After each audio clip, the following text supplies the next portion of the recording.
할렐루야, 여러분 새해 복 많이 받으시기 바랍니다. 2022년 새해 동안도 하나님께 언제나 예배드리며 주님의 보좌 풀어나가는 귀한 믿음의 백성들이 되시기를 축복합니다. 우리가 코로나 시대를 살게 되면서 벌써 두 번째 맞는 새해입니다.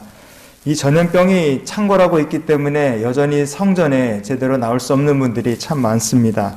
이런 상황이 우리 신앙생활에 참 적지 않은 악영향을 끼치고 있습니다. 우리가 새해가 되었지만 이렇게 이 전염병도 그렇고 성전에 제대로 나올 수 없는 것도 그렇고 모두 다 우리가 극복하고 넘어가야 될 영적 장애물들입니다. 그래서 우리가 영적 장애물을 잘 극복하고 믿음의 경주를 잘 마치면 하나님께 칭찬받고 상급받는 한 해가 될 줄 믿습니다. 하지만 만약에 우리가 이 영적 장애물을 잘 극복하지 못한다. 그렇다면 우리의 신앙은 올해 더욱더 침체가 되고 더 어려운 곳으로 우리의 믿음이 굴러 떨어지게 될 겁니다. 그래서 오늘 이 히브리서 말씀을 통해서요, 새해를 시작하는 우리들에게 주시는 하나님의 마음을 같이 나누는 시간이 되었으면 좋겠습니다. 2022년을 시작하는 우리들을 향한 하나님의 마음은 무엇입니까? 첫 번째로 하나님은요, 우리가 담대한 마음 갖기를 원하십니다. 히브리서 10장 35절 말씀을 보시면요, 그러므로 너희 담대함을 버리지 말라. 이것이 큰 상을 얻게 하느니라. 아멘. 너희는 담대함을 버리지 말라 그랬습니다. 담대합니다. 이렇게 번역된 헬라어가 파레시안이라는 말입니다. 영어 성경들은요, 자신감이다, 확신이다 이런 뜻을 가진 confidence라는 말로 이 말씀을 번역해 놓은 곳이 많습니다. 그런데 이 파레시안이라는 말은요, outspoken이라 그래서 공개적으로 이야기를 한다, 기탄 없이 말을 한다 이런 뜻도 이 말씀에 들어 있습니다. 자, 그러면 이렇게 생각해 볼 수 있죠. 그럼 뭘 도대체 사람이 공개적으로 이야기하는 것이 담대한 것인가? 무엇을 거침없이 말하는 것이 큰 상을 얻게 될 것인가? 우리가 이렇게 질문해 볼 수 있겠죠. 정답은 무엇이냐? 바로 예수 그리스도입니다. 예수님이 그리스도시다. 이것을 거침없이 말하는 사람이 큰 상급을 얻는다는 뜻입니다. 초대교회가 시작된 로마 제국은요, 우상신들의 사회였습니다. 게다가 황제는 살아있는 신으로 추앙을 받는 시대였습니다. 로마의 달력들을 보면요, 각 달의 이름을 신들의 이름을 따서 만들었다는 걸 우리가 볼 수 있습니다. 1월을 영어로 January 이렇게 말합니다. 이것은 이 신 야누스의 이름을 따서 지은 것입니다. 2월달을 페브럴이라고 합니다. 이것은 희생의 신, 정결의 신을 뜻하는 페브라라는 이름에서, 여신의 이름에서 따온 이름입니다. 3월달을 영어로 마치라고 하죠. 이 마치는요, 전쟁의 신 마르스의 이름에서 따온 것이고요. 4월을 에이프릴이라고 합니다. 이것은요, 미의 여신인 아프로다이테의 이름에서 따온 것입니다. 5월달을 메이, 계절의 여왕이라고 하죠. 이 여왕은요, 성장의 여신인 마이아라는 이름에서 따온 이름이 바로 5월달 메이입니다. 6월은 준이라고 해요. 이것은 신들의 여왕 주노라는 여신의 이름에서 딴 것입니다. 로마의 달력에서 1월부터 6월까지는 모두 다 신들의 이름에서 따온 것이에요. 그리고 7월은 줄라이, 로마의 황제 줄리어스 시저의 이름에서 따온 것이고, 8월달은 어거스트, 로마의 황제인 또한 아우구스투스 황제 이름에서 따온 것입니다. 여러분, 로마 시대는요, 수많은 우상의 신전이 제국 곳곳에 널려 있는 시대였습니다. 예수님이 십자가에 달려 죽으신 그 시대, 공생의 시대는요, 그런 우상의 시대였습니다. 성경에 보면 주님께서 제자들과 함께 가이사랴 빌립보에 가셔요. 그곳에서 주님이 제자들에게 이렇게 물어보셨습니다. 마태복음 16장 13절을 보시면요, 예수께서 빌립보 가이사랴 지방에 이르러 제자들에게 물어 이르시되 사람들이 인자를 누구라 하느냐. 아멘. 왜 주님께서 제자들한테 인자를 누구라 하느냐 이렇게 물어보셨겠습니까? 가이사랴 빌립보라는 곳은 바로 거대한 판의 신전이 있었던 곳이기 때문에 그렇습니다. 판이라는 신의 이름입니다. 이 판이라는 신은요, 상체는 사람인데 하체는 염소인 우상입니다. 이 머리에는 뿔도 있어요. 이 신은요, 자연의 신, 풍요의 신, 음악의 신, 그리고 성에너지의 이 신입니다. 성에너지를 상징하는 신이에요. 그래서 이 판이라는 신은요, 양성애, 동성애를 상징하는 신이기도 합니다. 그래서 타락한 삶을 상징하는 신이 바로 요 판이라는 신이에요. 그런 판의 신전이 있는 가이사랴 빌립보에 주님이 가신 겁니다. 우리에게 중요한 것은 그곳에서 주님이 제자들에게 물어보신 말씀이죠. 마태복음 16장 15절 이어서 보시면요, 이르시되 너희는 나를 누구라 하느냐. 아멘. 여러분, 우리가 사는 이 세상도 주님이 계셨던 그 시대와 별반 다르지 않습니다. 여전히 수많은 우상들이 세상에 존재하고요, 사람들은 하나님을 잊어버렸고 타락한 길을 걷고 있습니다. 게다가 돈이라는 강력한 우상이 세상 모든 사람들 위해 왕노릇하고 군림하고 있습니다. 그래서 이 시대를 사는 우리들에게 주님께서 또한 여전히 말씀하십니다. 너희는 나를 누구라 하느냐? 너는 나를 누구라 하느냐? 어떤 사람이 상급을 받는 성도가 될 수 있겠습니까? 담대하게 주는 그리스도시요 살아계신 하나님의 아들입니다, 이렇게 고백할 수 있는 성도가 바로 우리 하나님 주신 상급을 받을 성도인 줄 믿습니다. 베드로 사도가 이렇게 고백했죠. 마태복음 16장 16절 시몬 베드로가 대답하여 이르되 주는 그리스도시요 살아계신 하나님의 아들이시니이다. 아멘. 성도 여러분, 베드로 사도가 고백했던 것처럼요, 올 한 해 상급받는 한 해가 되기를 원하신다면 담대하게 주는 그리스도시요 살아계신 하나님의 아들입니다, 여러분, 이 믿음의 고백을 세상에 외치며 제자의 사명을 감당하며 사는 저 여러분이 될 수 있기를 원합니다. 두 번째로 2022년을 시작하는 우리들을 향하여 주시는 하나님의 마음은 무엇입니까? 바로 하나님은 우리들에게 상 주기를 원하신다는 점입니다. 하나님 우리를 상 주기 원하세요. 오늘 본문의 뒷부분에 보면 큰 상을 얻게 하느니라 그랬습니다. 큰 상입니다. 작은 상이 아니라 하나님께서 큰 상을 우리들에게 주기 원하십니다. 상은요, 세상에 많아요. 그러나 그 중에 유명한 것 있다면 아마 노벨상일 겁니다. 전 세계적으로 노벨상만큼 유명한 상도 쉽지 않겠죠. 스웨덴의 부자였던 알프레드 노벨이 1895년도에 인류 복지에 가장 구체적으로 공헌한 사람들에게 나눠주라 이러면서요, 자기 전 재산을 기부했습니다. 이 사람이 죽은 다음에 1901년부터 지금까지 각 분야의 공로자들에게 노벨상을 매년 나눠주고 있습니다. 노벨상을 받으면 세계적으로 가는 곳마다 막 대단한 존경을 받습니다. 혜택도 많습니다. 노벨상을 받으면요, 그 사람에게 24K 도금을 한 금메달을 줍니다. 그 가격만 해도 1,000만 원이 넘어간다 그래요. 노벨상을 받은 사람은요, 상금도 받는데 한 13억 정도 되는 큰 돈을 받습니다. 굉장한 상이죠. 그런데 이 노벨상이 만능은 아닙니다. 노벨상은요, 한 분야당 3명까지, 최대 3명까지 공동 수상할 수 있다고 합니다. 만약에 상을 3사람이 나눠서 같이 받게 됐다 그러면 상금도 3분의 1씩 나눠서 준다고 합니다. 세계적인 경제 위기가 닥치거나 문제가 생겼을 때는요, 상금을 팍 깎아서 주기도 한다고 합니다. 노벨상을 받았지만 안타깝게도 피살된 사람도 있습니다. 노벨상을 도둑맞은 사람도 있습니다. 노벨상을 받았지만 경제적으로 파산을 한 사람도 있습니다. 노벨상을 받았는데도 세상이 그냥 두지 않아요. 저 사람은 상 받을 자격이 없다. 저 사람의 상을 박탈해야 된다. 그래서 노벨상을 수상했음에도 불구하고 구설수에 휘말려 어려움을 겪는 사람도 있습니다. 노벨상을 받게 되었는데 여러 가지 이유로 상 받는 자리에 가지 못해서 노벨상을 수상하지 못하는 사람도 있습니다.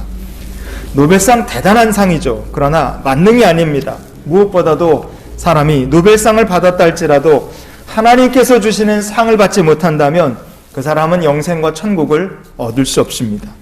오늘 본문에 하나님께서 주시기 원하는 것이 상이라 그랬어요. 여러분, 상이라고 번역된 헬라어가 미스사 포도시안 이렇게 되어 있습니다. 미스사 포도시안, 성경에 3번 나오는데 히브리서에 3번 다 나옵니다. 상급 보상이란 뜻이에요. 자, 이 상급이라는 말이 히브리서면 나온다. 여러분, 이것이 우리에게 뜻하는 바가 무엇이겠습니까? 하나님께서 어떤 사람에게 상급을 주시겠다는 뜻입니까? 바로 믿음의 사람들입니다. 믿음의 사람. 예수가 그리스도시다. 예수님은 하나님의 아들이시다. 이것을 믿고 세상에 이것을 담대하게 전하는 성도가 바로 믿음의 성도고, 그 믿음의 성도가 받을 상급이 크다는 것입니다. 누가 주시는 상급을 받게 됩니까? 노벨상 위원회가 결정해서 주는 것과 비교할 수 없습니다. 크고 높으신 전능하신 하나님께서 주시는 상급을 받게 됩니다. 하나님이 주시는 상은 어떤 사람에게 어떻게 주십니까? 아무도 상을 받는 그 사람에게 시비 걸 수가 없습니다. 왜냐하면 그 상을 주시는 분이 하나님이시기 때문에 그래요. 히브리서 2장 2절에 보시면요, 천사들을 통하여 하신 말씀이 견고하게 되어 모든 범죄함과 순종하지 아니함이 공정한 보응을 받았거든. 아멘. 사람이 범죄한 것은 하나님께서 정확하게 심판하십니다. 그리고 성도가 순종한 것, 믿음으로 산 것은 하나님께서 공정하게 상급을 주시는 것입니다. 우리가 하나님께 상받을 믿음을 가지고 살았다. 여러분, 하나님께서 반드시 그 상받을 믿음을 반드시 하나님께서 합당하게 상으로 보상하여 주심을 잊지 않으시기 바랍니다. 히브리서 11장 26절에 보시면요, 그리스도를 위하여 받는 수모를 애굽의 모든 보화보다 더 큰 재물로 여겼으니 이는 상 주심을 바라봄이라. 아멘. 세상의 보화와 재물은요, 시대가 지날수록 다 바뀝니다. 그 가치가 영원하지 못합니다. 그러나 하나님이 주시는 상은 영원한 상급입니다. 노벨상도 도둑 맞을 수 있습니다. 그러나 하나님께서 주시는 상급은 도둑 맞을 일이 없습니다.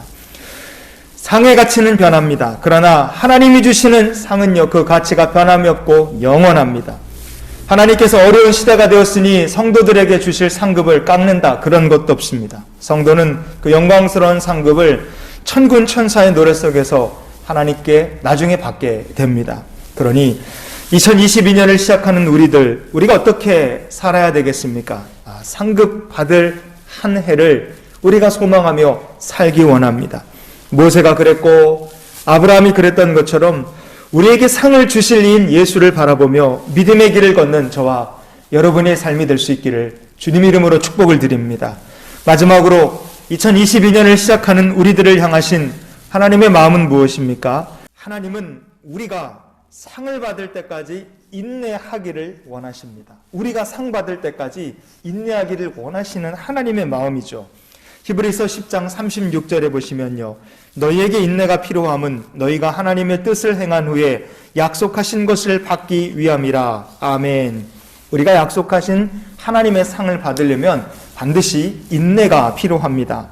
하나님의 말씀대로 살면 성도는 풍성한 복을 받습니다. 그런데 말씀을 풍성하게 결실하기 위해서 반드시 필요한 것이 있어요. 그것이 바로 인내라고 성경은 말합니다. 누가복음 8장 15절에 보시면요, 좋은 땅에 있다는 것은 착하고 좋은 마음으로 말씀을 듣고 지키어 인내로 결실하는 자니라. 아멘.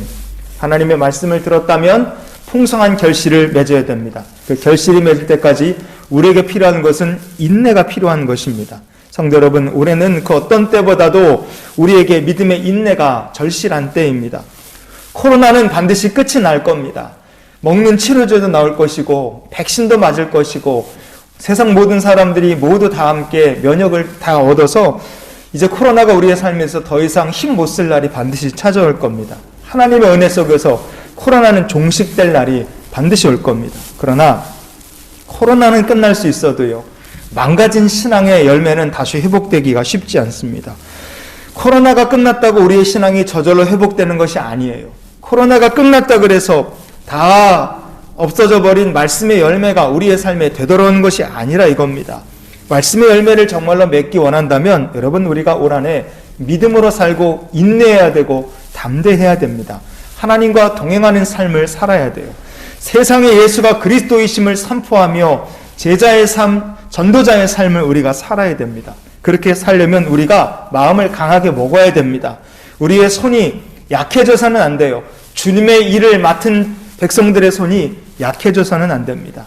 여러분, 이런 사람의 이야기로 오늘 말씀을 마무리했으면 좋겠습니다. 성경에 보면요, 남유다의 세 번째 왕 아사라는 사람이 있습니다. 아사 왕은요, 굉장히 어려운 시대를 살았던 사람이에요. 역대하 15장 5절에 보면 이렇게 되어 있습니다. 그때 온 땅의 모든 주민이 크게 요란하여 사람의 출입이 평안하지 못하며. 아멘. 아사 왕의 시대는요, 크게 요란했습니다. 사람들의 출입이 평안하지를 못했다 그랬어요. 코로나 시대를 사는 우리들의 지금 모습과 별로 달라 보이지 않습니다. 그런데 또 이 아사왕이라는 사람이 뭐 다른 사람들 앞에 내놓을 것이 많거나 자랑할 것이 있었느냐, 그것도 아닙니다. 그냥 아사는 좀 평범한 사람이었어요. 어려운 시대를 평범한 사람이 지나가야 한다. 얼마나 그 헤쳐고 나가는 과정이 힘들고 고생이 많았겠습니까? 그런데 하나님께서 이 선지자 오뎃이라는 사람을 아사왕에게 보내셨고 그 말씀을 아사가 듣습니다. 역대하 15장 7절과 8절입니다. 그런즉 너희는 강하게 하라. 너희의 손이 약하지 않게 하라. 너희 행위에는 상급이 있음이라 하니라. 아사가 이 말 곧 선지자 오뎃의 예언을 듣고 마음을 강하게 하여 아멘. 아사왕은요 하나님의 말씀을 들었습니다. 그리고 마음을 강하게 먹었어요. 오랫동안 무너진 채로 있었던 하나님의 제단을 그가 다시 재건했습니다. 그리고 힘을 다하여 예배를 회복했습니다. 이 일을 하는 동안에 북이스라엘 바하사와의 사이에서 전쟁은 계속되었어요. 그러나 아사왕은 그 어려운 가운데서도 믿음으로 계속 이 일을 밀고 나갔습니다. 그러자 하나님께서 아사를 도우셨어요. 어떤 일이 벌어졌느냐? 역대하 15장 9절을 보시면요. 이스라엘 사람들이 아사의 하나님 여호와께서 그와 함께 하심을 보고 아사에게로 돌아오는 자가 많았음이더라. 아멘. 전쟁을 치르는 북이스라엘 지파 사람들이 아사에게로 많이 돌아왔다 그랬습니다. 이 아사라는 사람이 믿음으로 밀고 나가니까 하나님께서 아사와 함께 하신다는 것을 본 사람들이 전쟁의 상대편인 나라 백성들이 아사에게로 돌아온 것입니다. 하나님께서 아사의 나라가 강하게 되도록 도우셨고 평안케 해주셨습니다. 하나님께서 아사의 믿음과 인내에 그리고 그의 담대함에 상급으로 갚아주신 것입니다. 성도 여러분, 우리가 참 뭔가 요란하고 그러면서도 출입은 평안치 못하고 마음은 이상하게 축 가라앉는 시대를 살고 있습니다. 새해가 되었는데 그전처럼 그렇게 신나는 마음도 기쁨도 기대도 설렘도 우리가 찾기가 쉽지 않습니다. 그러나 올 한 해를 시작하는 우리들 상급을 바라보는 한 해를 사는 주의 백성들이 되기를 원합니다. 담대함으로 인내로 믿음으로 하나님을 기쁘시게 하는 삶을 살 때 하나님께서 상급을 더해주시는 복 있는 한 해가 되게 하실 줄 믿습니다. 그러니 이런 기도로 올 한 해를 시작하여 마지막까지 우리가 믿음의 경주를 달려가기 원합니다. 주님, 호랑이 같은 담대함으로 올 한 해 주님을 섬기며 살게 하여 주시옵소서. 담대함, 인내, 믿음으로 상급받을 한 해를 사는 호랑이 같은 믿음의 용사들이 되시기를 주님의 이름으로 축원을 드립니다. 우리 같이 기도하시겠습니다. 전능하신 아버지 하나님, 올 한 해 동안도 우리에게 참 어려움과 고난 많지만 담대하게 인내로 믿음으로 우리 하나님을 기쁘시게 하는 믿음의 여정을 사는 주의 백성들이 되게 하옵소서. 예배드리고 예물을 구별하여 드렸사오니 주님 받으시고 상급받을 믿음뿐 아니라 축복받을 믿음이 되어 하나님을 자랑하는 축복의 간증자들이 될 수 있도록 은혜 위에 은혜를 내려 주시옵소서. 이제는 우리를 사랑하신 우리 구주 예수 그리스도의 크신 은혜와 하나님 아버지의 크고 놀라우신 사랑과 성령님이 함께 동행하시며 내주 교통 역사 충만케 하시는 은혜가 올 한 해 호랑이처럼 담대하게 인내와 믿음으로 우리 주님 섬기며 주님 기쁘시게 할 것을 소망하는 이 귀한 성도들의 앞날 위해 성부 성자 성령의 은혜가 지금부터 영원토록 함께 하시기를 축원하옵나이다. 아멘.